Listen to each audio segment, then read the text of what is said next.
Africa is young, brilliant, restless, and standing at the front lines of the fastest transformation of work in human history. Across East Africa, millions of young people are entering a job market shifting under their feet.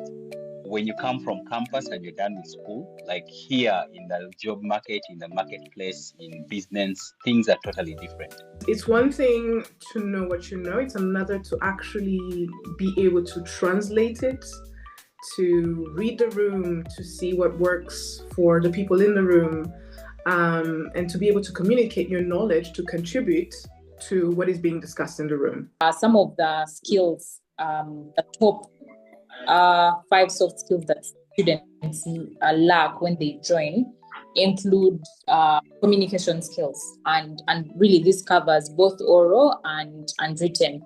We find that when students have joined, they struggle with clear articulation of their ideas when it comes to public speaking, even things like professional writing, like emails, for instance. I've had conversations and I've also interviewed and looked at CVs of, I've sat on quite a number of panels. Sure. And applications do come in, read people's CVs, the English is perfect, the grammar is perfect. But when you meet the people in person, it's different. Yeah, it is. Soft skills like problem solving, soft skills like leadership, communication, and so on. So these skills have become the new currency, whereas for people to get employed, they need these technical qualities, they need the technical skills which will help them, which are all about the job, but they also require these soft skills for them to make them be unique, for them to make them peculiar, for them to stand out in a crowd full of candidates who also want that job. So the new world of work requires something deeper, whether it's adaptability, communication, problem solving, creativity, or even the digital confidence. When it comes to expressing themselves, they struggle to express themselves confidently.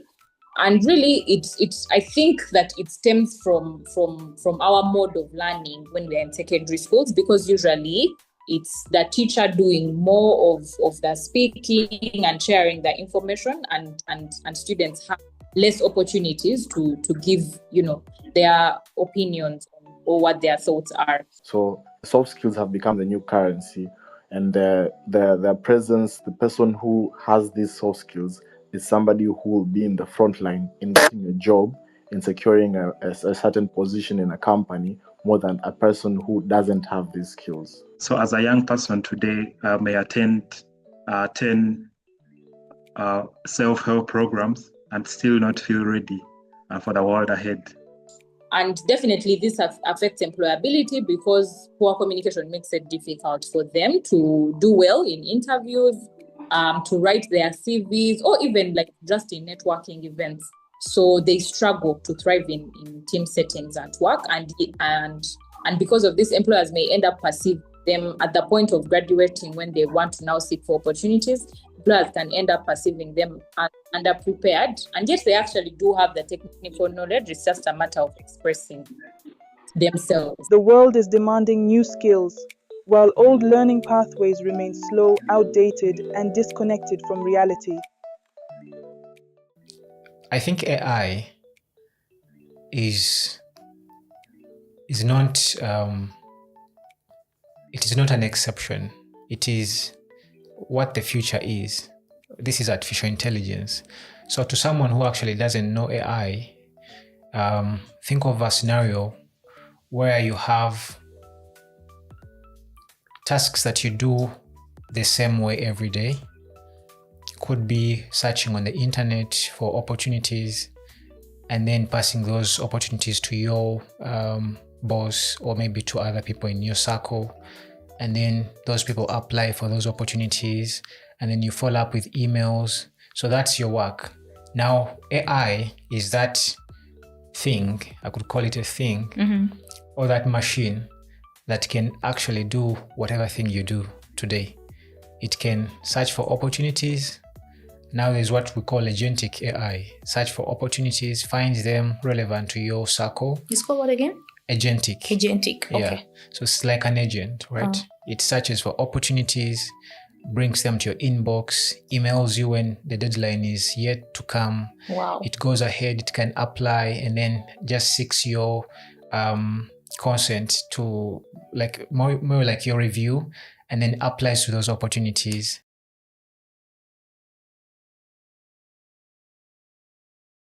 So 4 global Shaper Hubs asked themselves a simple question. What if young people could design the solution themselves? What if the future of work could be shaped by the people who live it?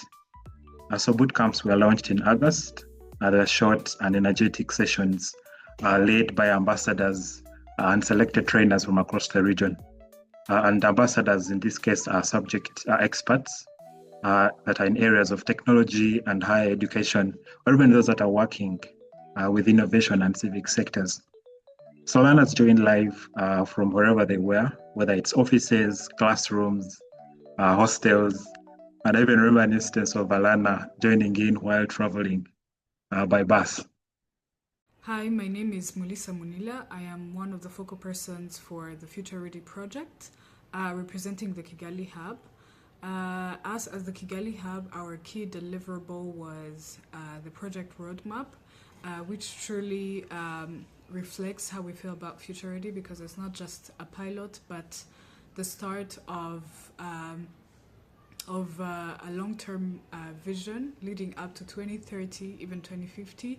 So it's basically our step-by-step plan on how to improve and strengthen youth soft skills, improve employability, inter-hub learning, but also build a model that can grow and be replicated across Africa.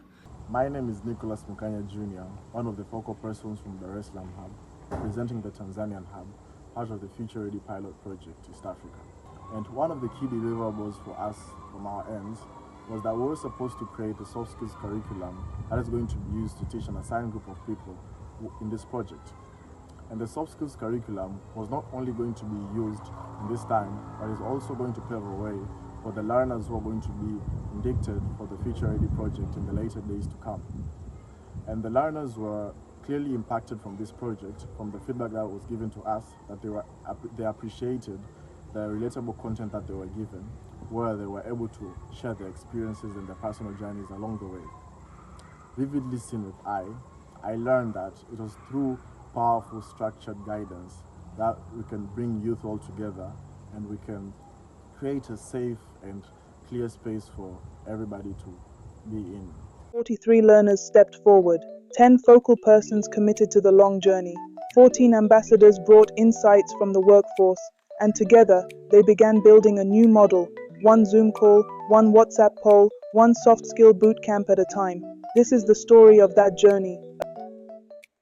To distill the conversation that we're going to have, but if people are going to be introducing themselves in the chat room, then I'll hold it on for some time. Maybe that we do, then we are able to have more long-lasting solutions and even be innovative and creative with our solutions. So when it comes to critical thinking and problem solving, what are the key questions that one must ask? One of the first questions you must ask is, what exactly is the problem? Like I mentioned, you oftentimes end up thinking that solving just the symptom of the actual problem. And then the problem continues to prevail because you only dealt with the symptom. Another question that you need to think about is, what is the evidence that there is actually a problem? From the users, and like iterate your prototype till you get into the best that it would eventually become. So let me move real quick to the next slide, which is going to be where the bulk of our conversation is going to be. Now, first step in design thinking is empathizing. So I usually associate design thinking when I'm speaking to people with the act of kindness, because I think that it takes kindness for you to look through a problem someone is facing, because sometimes we might not be the one who is experiencing this problem, but then it does not cancel the fact that the problem exists. And so it takes an empath to be able to understand the challenges of others and then go into clearly state what the problem is. And so during the stage of defining, it is where you are very clear and articulate with the problem that you want to solve. For most business people, it is that part where you call the problem statement, where you get to clearly define, oh, who are those people that are affected by this problem. So my colleague just talked about design thinking as a whole, and you got to understand the hang of the 5 steps. And for me, it looked a bit different because it's an NGO, but it's all the same concept. So I'm just going to be giving you examples and walking you through how it looked for me. So starting an initiative actually takes a lot. However, design thinking is the base, and that one thing that is going to give you such a beautiful and strong foundation. So you need it, and that will be your guidance, and it will be your best friend, if I might say, if you're looking into going to be solving problems for the community. So yeah. And why is this like literally very important? It's to show that storytelling has been ingrained in our DNA for thousands and thousands of years or millions of years from evolution. And in that context, that means stories are very powerful for them to be used to communicate in any way or any form. From selling your idea, from negotiations, from dealing with people. How can you make another person relate to you? All right. How can you make that person understand the side of your story? How can you create an experience just from a story that you've created? Right. Ace, I want to turn to you. You work a lot with youth groups. You've supported youth groups. What is the state of collaboration when it comes to youth? What do you see, and where do you see the gaps, and what would you advise youth when it comes to either collaborating with other youth groups or collaborating with other stakeholders? Some of the things I've learned over time is it's always important to start with the vision, with clarity on the vision. So when you're working with multiple actors, whether it's individuals or organizations, being clear about what you want to all achieve together. So what does success look like? And make sure that that transcends with everyone, so everyone can have a visual picture or idea of what success looks like. It's also very important as leaders to be able to understand what's in it for everyone. So collaboration can sound simple, but it's not always easy. So Vanessa, I wanted to understand what habits help you build trust and alignment among diverse teams. Thanks, Gloria. I think your question also has part of the answer. So it's not easy, but it requires, at least for me, what I've learned is that you need to assertive communication, if that will make sense. Assertive communication means, to me, what it means at least is that meetings shouldn't be long, and not all meetings are necessary, but whatever meeting you have, I mean, you're trying to manage teams, you're trying to manage teams from outside of the organization, and you have targets and timelines.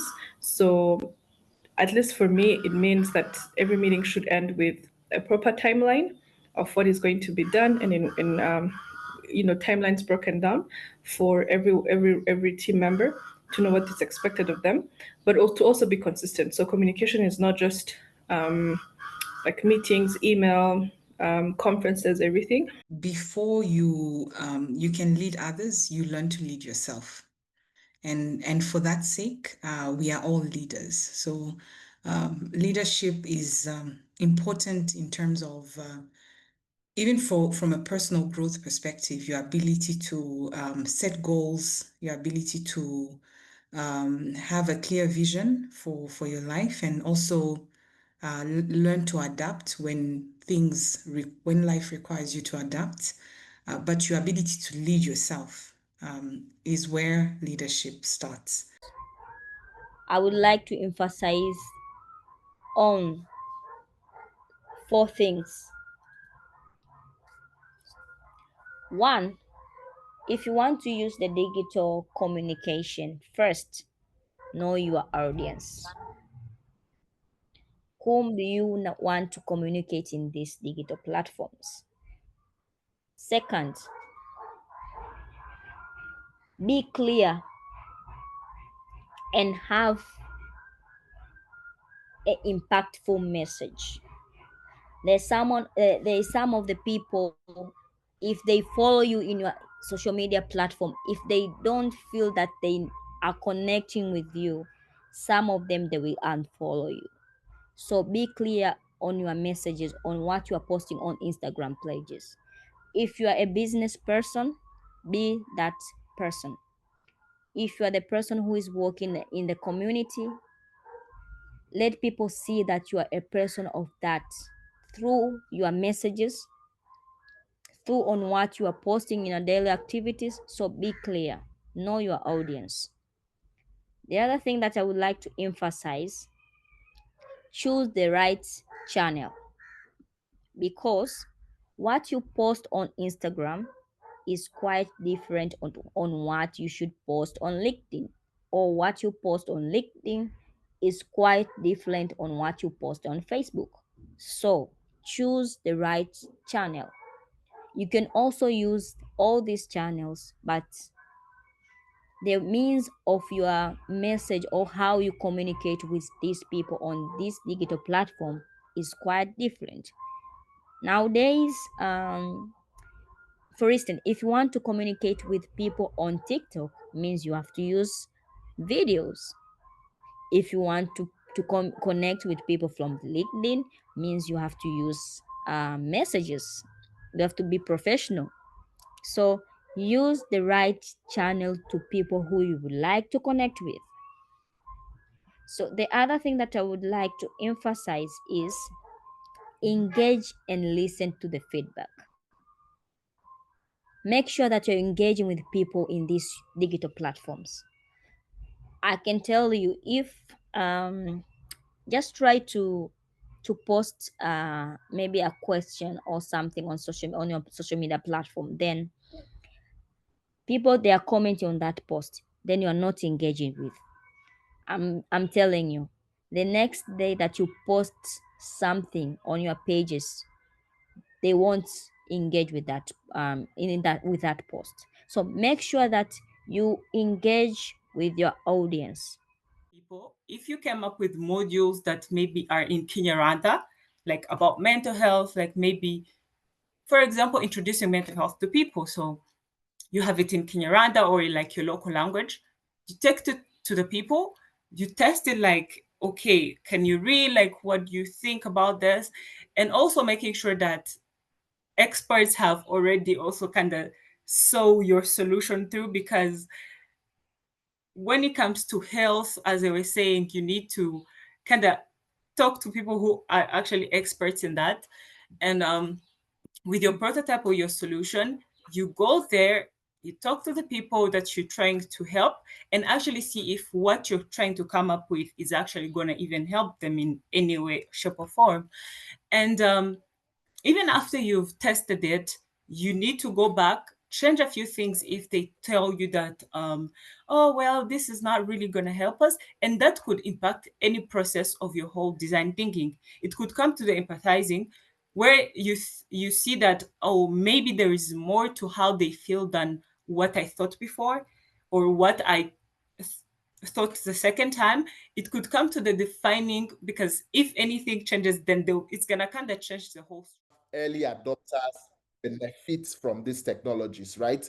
So you see that from the disruption appearing, the next phase, growth phase, early people who are able to recognize these things early enough, they benefit from this. But at this phase, people are still waiting. A lot of other people are still waiting. Oh, let my friends go and check this out. Let my friends go and do me. I will just stay on the sidelines and I'll keep watching and I'll keep waiting. Nokia, all of these phones, right? With buttons. So throughout history, we can give so many examples of this, right?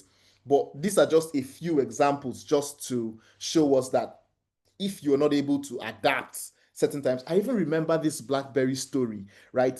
I remember when watching the video of Steve Jobs coming to introduce the new way of the new way mobile devices were going to come. That's going to be all screen, no button at all. I would imagine that maybe the CEOs at BlackBerry would just be laughing, right? Because at that time you had things like BlackBerry Messenger, right? Where I had to just ping friends and I'll just get your ping and all of that. So it was a trend at that time. They didn't expect that we would go to an era in human civilization where you don't have any buttons at all on your phone. It's just all full screens. Is 3, where you have the growth phase. So what characterizes the growth phase? You have early adopters, people who, when you say early adopters, what that means is that people who see the technology and they start using it early, right? They don't wait until the whole crowd now joins in, right? So in between that phase where we have that people are just discovering some of these tools, discovering some of these platforms, and we're also in between the phase where it's soon going to be an essential, right? So we're in between, this thing is new and this thing is soon going to be mandatory, it's soon going to be an essential, right? So we're in that learning window right now. And what would I say to everybody? Please make judicious use of this, right? Don't just sit down by the sidelines and say, these things are not for me. I do have a lot of people always saying social media is not for me. I don't need to do this. Getting online, getting all of these things, technology is not for me. Please, this you're still in that phase where a lot of people are still learning about this. It's quite symbiotic in terms of the academic teaching the theory, enabling people to think, and then coming to global shapers whereby they embed these current or contemporary skills. And when you come about analytical skills, it's very important in the age of artificial intelligence, in which you don't need anymore to regurgitate information or claim information. What you need to understand is, how do I come up with a solution? And that requires analytical skills. How do you connect dots? How do you maybe proofread AI outputs, right? How do you orchestrate your prompt to ensure that the AI output really makes sense? What's the balance between authenticity as a human and authenticity as a machine? And how do we create a symbiosis between these two parts, because definitely AI is here to stay. Feedback. So those are the things for me I take into account beyond them having technical skills, because technical skills you can develop on work as long as you are open to receive feedback and you have that growth mind. So let's begin with technical skills, right? Technical skills, what you learn in class, everything that I've gathered, maybe a little bit of experience, I would say got me into the room. But the soft skills is what actually allowed me to stay in the room. And I'll explain. Because it's one thing to know what you know, it's another to actually be able to translate it, to read the room, to see what works for the people in the room, and to be able to communicate your knowledge to contribute to what is being discussed in the room. So I would say soft skills help me stay in the room. You need to give people space to bring in their own creativity and innovation. And it's hard for me, but at the same time, I understand that it can be overwhelming and I can constantly experience burnout because I tend to do everything. So what I do is I step aside as long as roles and responsibilities are clearly defined. I let them do the work and I watch from the distance. So, and what we do, we have regular check-in to understand how they're navigating their work responsibilities. What I've seen, I was told that I was good, that I was brilliant, and I would say the same about the young engineers that I've met. They're brilliant. They have nailed down the theories, and so they've gained all the technical skills that we're talking about. But again, it comes back to how do you get it out there? How do you expose yourself? How do you get people to hear you? How do you even brave that fear that you have? Like, maybe, you know what? Maybe, yes, I know what I know. I'm brilliant, but there's someone who's smarter than me. No. Yes, there are people who are smart, but you're also smart. Will you believe in yourself to actually put yourself out there? And I think those are the few gaps that I've seen, that kind of like braving that fear and also really working on communication, something as I wouldn't say simple, but it is simple as communicating, learning how to communicate. That's what I see. But creative. When, as a poet, my journey in poetry was essentially, and you will laugh, but was essentially not being able to communicate what I felt. So I didn't know how to say it. Early on, when I was fairly younger, yes, I wasn't able to communicate how I felt. I wasn't able to communicate what I saw.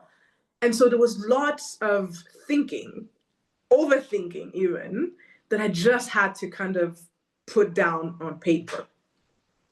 And from there, I learned kind of like to break down what led me to this and that. It kind of like led me to this journey of self-awareness. And from self-awareness, then being able to understand others and being able to relate to others and being able to kind of like let them know, you know what, I am here, but I'm hoping that I see you, that kind of thing. And in the same sense, believing that what I was going through perhaps could help somebody else. As we're looking at AI, and how it's evolving, just, jumping on what you're saying. Nowadays, AI can pretty much do anything. It can solve any problem. As one who has been a problem solver, but AI is also this kind of like, I wouldn't say the skill and how it's designed. It adapts really quick, but are we able to adapt? Your journey looks like, it really doesn't have to be like a script of what you think they should be doing, or what, like lessons learned, but from your own story. So they want that storytelling part of, this is how maybe I was able to evolve in my career. These are the challenges that I faced. It helps them relate to you in a more human way, rather than having a script, if I would say. One thing that stands out was we had a group visiting from Kenya, Nairobi, and there were also young people closely in age with the young people we're working with from the iDebate program. And given that it's a different country, you would think that maybe their experiences are not the same, but they were honestly almost the same. So it's a struggle of, just the challenges of how do I pick the right course in university? How do I make sure that, how do I like feel confident that I'm applying to the right university, that this is the right path I should be taking? Those kind of questions kind of like re-emphasizes that we all have, common, I guess, challenges that we're going through in our early 20s, and it really helps the students that we're working with relate to, I'm trying to navigate this stage, learning what soft skills I need to be having and everything. And as much as it's Rwanda and the other is Kenya, it can be different, but it's very much the same. And even those who had done school outside, just sharing your own story, students can easily relate, and then they can have like candid questions following up. Yeah. Well, succeed is a big word. I'm just 1 year in. I'm kidding. But I think what I've realized that is going to, I guess, help me thrive better is communication. Like I used to hear people say it so often, communication skills, everything, and you think you have it. It's like, oh, I can communicate. I can write an email, I can follow up, all these things. But I think once the corporate world really opens the eyes of strategic communication, if that makes sense, like how do you learn your audience? Like let's say funders, the way you communicate to funders is different than when you communicate to clients or team members. So like learning I would say the foundation, the basics of communication, but also like taking it up and a step further and learning how to break down the audiences. You truly need to be firm and as a woman, I would even say like a bit aggressive in a good way, but you truly need to hone on your communication skills. It needs to drive the point home and it needs to do it fast. In the fast-paced environment that we work in, like your point needs to come across exactly as it needs to come across, because you may not have that opportunity another time given the people that are in the room or the urgency of the work that you're doing. It needs to come across exactly as at the right time, and you need to use the right tools. You need to know maybe this kind of partner prefers this way of communication. Do presentations work better? Growing up, I've always been drawn to art and creativity, but for a long time, I wasn't sure how that could become more than a hobby or a secure career path. So that's why I studied architecture, as it felt more secure and it had that creative aspect to it. But then after graduation and I started practicing, I realized that I needed a more creative outlet.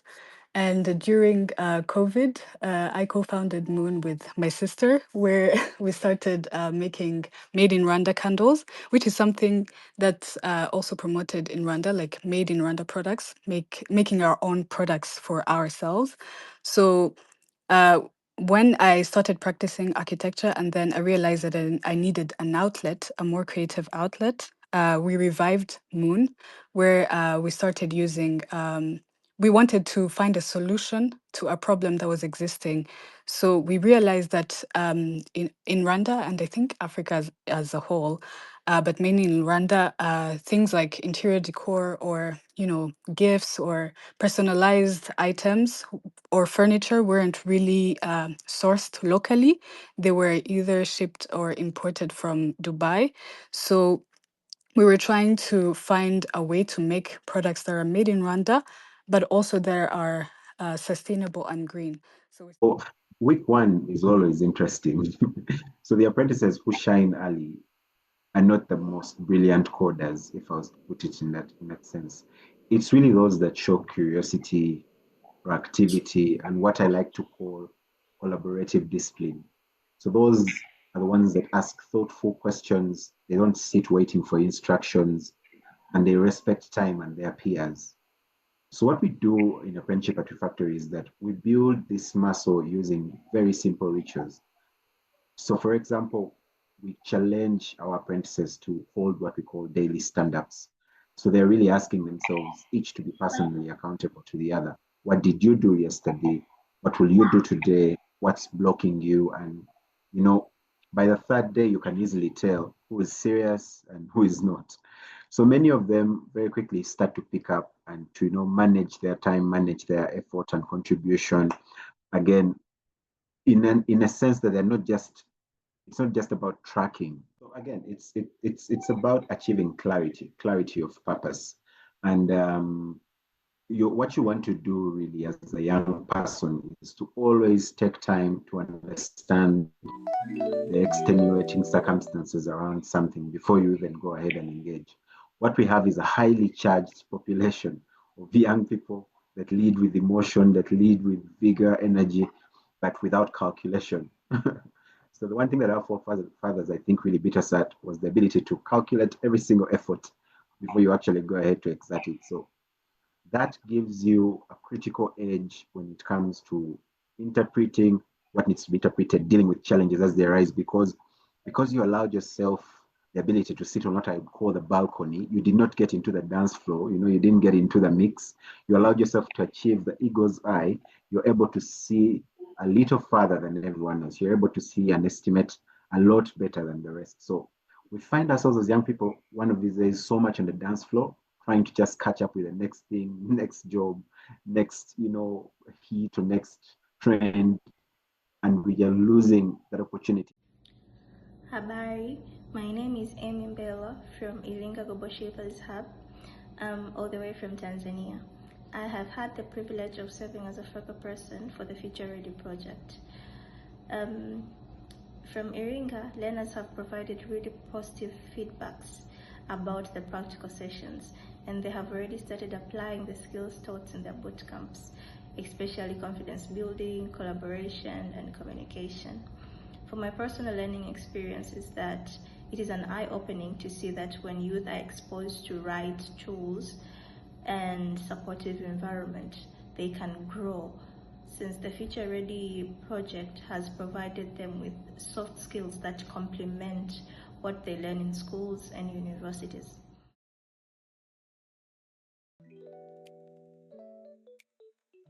I think in addition to that, definitely see a drive towards AI and big data, especially in the management of businesses today. Followed closely by things like networks and cybersecurity and technological literacy. The world is increasingly becoming digital and things are increasingly going online. If it's not a product, if it's a service, if it's not a service, it's a learning how to code or program. If it's not that, it's finding how to use AI for the purpose of managing a company or a firm.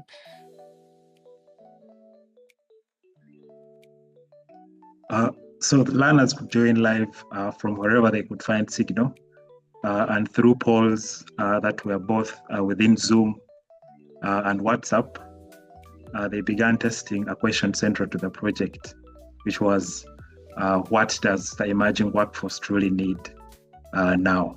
I believe that every student is different, and so we are creating the AI brain that meets the students where they are, and we can support them through learning psychology insights, and also supporting the educators basically to have more time in the classroom, because we've automated grading, a task that really takes a lot of their time. And so generally our goal is that we can extend personalized learning intelligence and extend quality education to every learner. That we need to scale this project. This project doesn't need to end here. We need to move it forward, and this is through your help. It is through funding and logistics. It is through partnerships with different universities. It's through partnership with different youth groups, with different organizations who are going to help to move this forward. And also a call to more trained facilitators is going to be an added boost for us. The content of our pilot was really, it felt practical and relatable and connected directly to the challenges that these learners face in their daily lives. And with the learner feedback, this really validates these assumptions.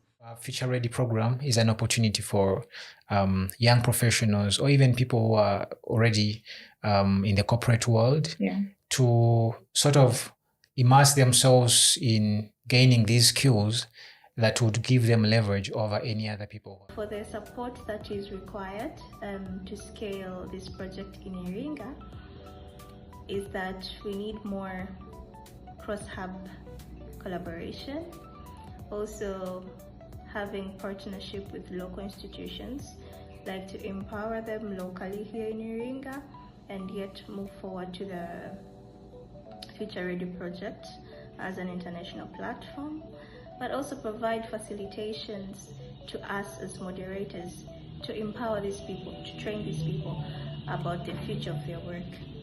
Asante sana. So we've designed a 5-year roadmap and a soft skills curriculum that are going to guide phase 2. So what we need right now are partnerships, especially in form of investments, visibility, or even amplification of our efforts towards reskilling a youthful workforce in the region and the continent at large. So join us, scale with us, help us build the largest youth-driven workforce transformation movement in the region.